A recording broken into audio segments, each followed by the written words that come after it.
Hey, grace and peace, everybody. We're back. You saw the thumbnail, you saw the title. So you know what we're going to be doing?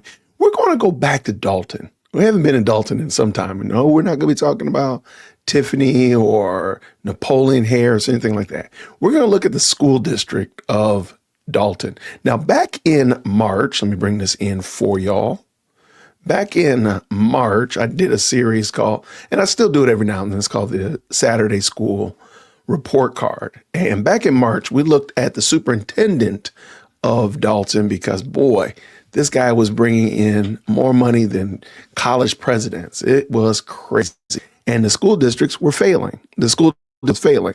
Its schools were doing horrible, all that kind of stuff like that. It was on a watch list. It's in trouble with the state and so on and so forth. But this guy was still making $500,000 salary. And actually, at that point, he was making less than $500,000.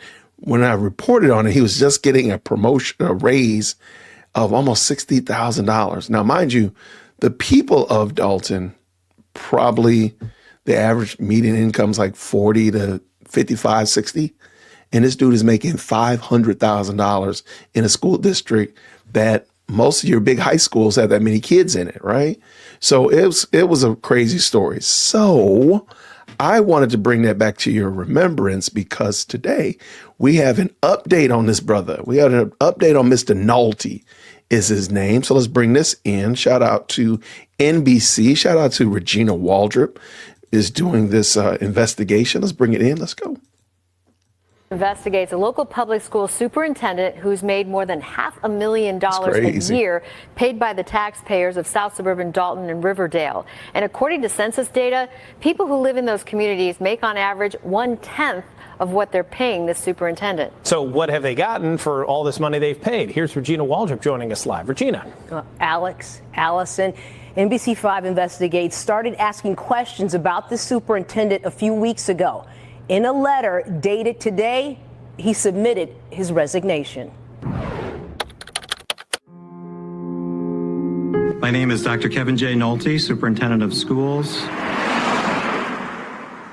Kevin Nolte has been with Dalton School District 148 for 9 years. In that time, his salary and benefits have nearly doubled to more than $500,000 for this past school year. He's paid more than any other public school superintendent in Illinois, even more than most of the presidents of Illinois public universities. But during Nolte's time in charge, the Illinois State Board of Education says the Dalton district finances have steadily gotten worse, to the point where the state put the district on its watch list, the only district in Cook County that currently has this lowest rating. That didn't keep the school board from giving Nolte another raise of $60,000 over the next 2 years in a raucous session this past March. Wow. Oh, my God. It's not going to end well. Residents there spoke up. $500,000. This district is on financial watch with the state. I don't know if you all knew that. Yes. Oh, yeah. Financial watch. Why are we? Let me also just jump in real quick. Not only is it on financial watch, so that's one issue because we're going to see how this guy was managing money, and it definitely leaves some things to be desired. But also academically, check out the playlist. I'll probably put it up here somewhere. Check out the playlist. The schools are struggling there, man. Schools are in trouble. And could they maybe hire some more teachers and bring in new resources, do some new things? Absolutely. But look how much money is just missing. It's crazy. Let's go. Considering such an amount. We have been asking that same question with no response from anyone until this afternoon, when Nolte's attorney reached out to say that Nolte resigned from his job effective today. His attorney saying in part because school board members had launched a smear campaign against him, riddled with baseless accusations. Keep in mind, this is not the first time that Nolte has had issues with the school districts he's worked for. Like this. In 2012, the Lincolnwood School Board voted to dismiss Nolte from the job he had then as Lincolnwood's assistant superintendent for business. The district said Nolte failed to properly account for district funds, failed to make scheduled payments on 2 multi-million-dollar loans, which then defaulted, and failed to adequately account for $1.4 million in funds. Nolte said all the charges were false and politically motivated. He sued the district. but his case dismissed by the court. He then went to work for Harvey School District 152 in charge of business operations. It was there where NBC5 Investigates found, according to court records, that Nolte failed to inform the board of a transfer of $3.8 million out of the district's reserve funds. It's not clear where the money went, but the superintendent suspended Nolte with pay. The school board eventually brought him back, though he left a year later for Dalton. Now Nolte's former deputy superintendent in Dalton has filed a whistleblower lawsuit, saying she was fired earlier this year because she'd raised concerns related to fiscal mismanagement by Nolte, including his handling of $13 million of federal funds. Nolte has denied everything, saying the deputy superintendent was fired for cause. But over the past 2 decades, while Nolte oversaw finances for these and other school districts, NBC5 Investigates found he was dealing with personal financial issues as well. We found 8 lawsuits claiming that Nolte had not paid credit card bills and rent, totaling more than $52,000. We also found this foreclosure action, saying Nolte with his then wife hadn't made payments on their home's mortgage for a year and a half. Eventually, they paid off the mortgage when they sold the house. We also found this, an arrest by the Illinois State Police from March 2024 for driving under the influence of alcohol on the I-90 tollway near Belvedere.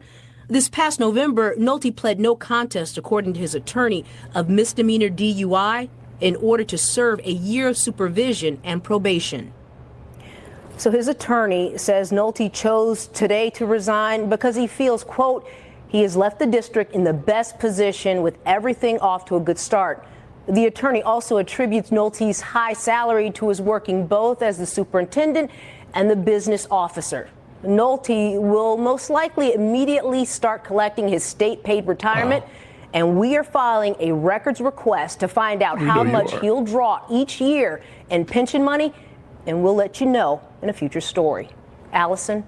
Thanks so much, Regina. That is such a wild story. And I just thought it was interesting to bring it back up just because we talked about it back in March. And even kind of speculated that this guy's background and his history was going to come back to haunt him. And we were right. We're right on the money. And right at the beginning of the school year, that's crazy that he resigns. So that means that that school district is going to be without a leader or an interim leader, or they're going to have some kind of upheaval as it relates in central office to start the year off, and they're already struggling. They're already not doing well. They need a leader to be in there to take care of, to help lead them into safer harbor. And this dude just jumped ship, and he's going to collect some crazy pension. We know it. He's going to collect some bread. There's no doubt about it. But I just thought this was interesting. I wanted to jump on real quick and talk about it because, again, it's just a follow up. And I'll leave the link to the playlist right up here so y'all can check it out, see what he was talking about, what happened. So I want to hear your thoughts down below. Until next time, everybody, grace and peace. Thank you so much for tuning in to another episode of the Jay Witt Podcast. If you enjoyed today's show, please do me a favor and hit me up with that 3-piece special. Like the video, subscribe, and of course, share it with somebody who would also enjoy this type of content. And make sure you leave a comment because I do pin the best comments to the top. So thank you so much for tuning in today.